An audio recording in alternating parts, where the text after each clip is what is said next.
Hey, beautiful, it's TJ, and I'm back to talk to my healers, my light workers, my energy workers, my doctors, my nurses, my frontline workers, my moms and dads, and my caregivers, and all that's in between, our clergy. If you are engaging with people on a regular basis, helping other people, I am talking to you. If whether it's through social media or in person, if you are teaching in any capacity, whether it's children or adults, I am talking to you. It is time, past time, to heal the healer. And I'm here to just remind you that you are as important as the people or person that you are caring for or helping or engaging with. Um, There's stress, there's pressure, there's uncertainty that comes with this thing. Whether you are in a grocery store and or bagging groceries, cashiering, stocking, whether you are actually taking care of a loved one, a family member, whether you are that parent or grandparent or aunt, uncle who is helping a child with the virtual schooling, or even just stepping in to care for that child, whether you are a coach, a life coach, a pastor, and you are there being of service to your people, to others. It's important to understand that you need to regroup, refresh yourself. And I'm just giving you a few tips, basic practical tips that I hope that you incorporate in your life. I would say do it every day, as needed. I also feel like if you can't do it every day, definitely you'll know when you really need to do it. Energy is real. Energy does not know time and space. It travels.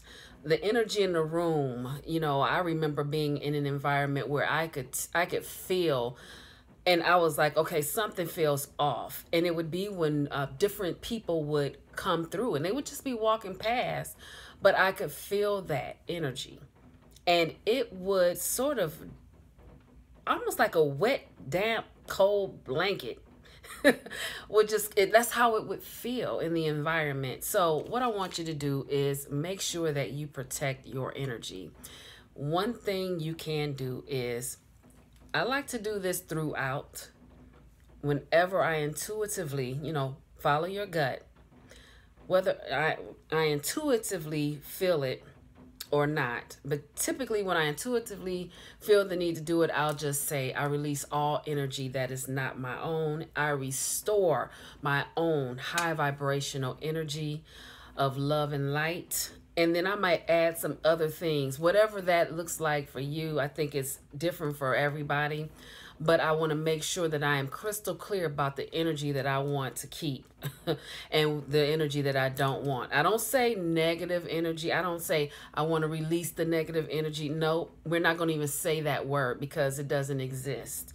Okay, we just want what we want, and what we want is our positive energy. We want our love and light. We want to release any energy that is not our own, and by saying the energy that we want, automatically negates that which we don't.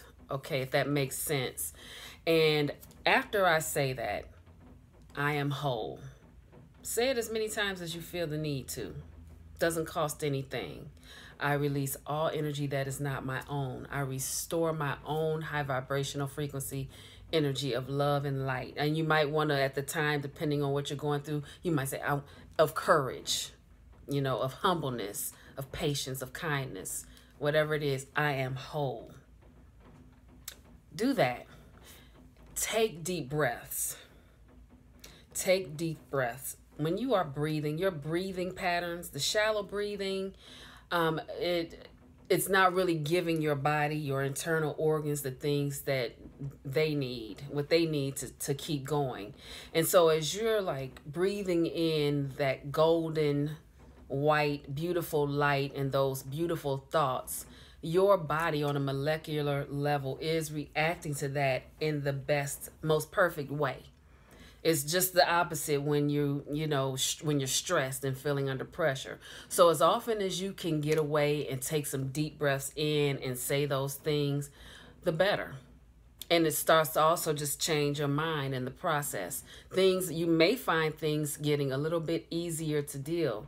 You might find a little more creativity or more clarity on how you want to navigate through this thing to make it easier, not just for you, but for everyone around you. Okay. And I also like, when I am done with that, I like to take salt baths. Epsom salt is good. I think when I use Himalayan salt, I feel like I'm tenderizing my skin, but some people can do Himalayan salt in a bath. So I like to take an Epsom salt bath. That not only is good for the muscles and pain and stuff, but that actually detoxifies your system. And that helps to release that energy as well. And remember, when you are using the water in your home or wherever when you have access to clean water, you make sure that you show gratitude. You are grateful while you're in the shower. If you can't do a bath, do a shower. Maybe take some salt and rub it in your hands, and just maybe cleanse them a little bit with the salt. But show gratitude to the rejuvenation this water is giving you. Show gratitude to this water, that it is giving you this new burst of energy, because water is one thing that can easily shift. You can actually program water, okay? And that's a whole nother, that's beyond the scope of this video. But pray over your water and say sweet things to your water as often or as much as you possibly can. Water is your friend. And so the fact that you have access to clean drinking water and clean water, to refresh your energy is a blessing, and you need to definitely show gratitude while you're in it. Honor it. So that is my piece on it. If you want any more tips or anything like that, let me know. If you know someone who could use this information, because I've known people that they might be caregivers or like parents, and and they might be dealing with a difficult situation with their child, and you can't talk some people off of a ledge. They kind of feel like, no, I have to keep going. But no, they have to understand that it's important that they take care of themselves first, because if you're not good, nobody is good. And we need you out here, okay? All right, guys, until the next video, live simply and be kind.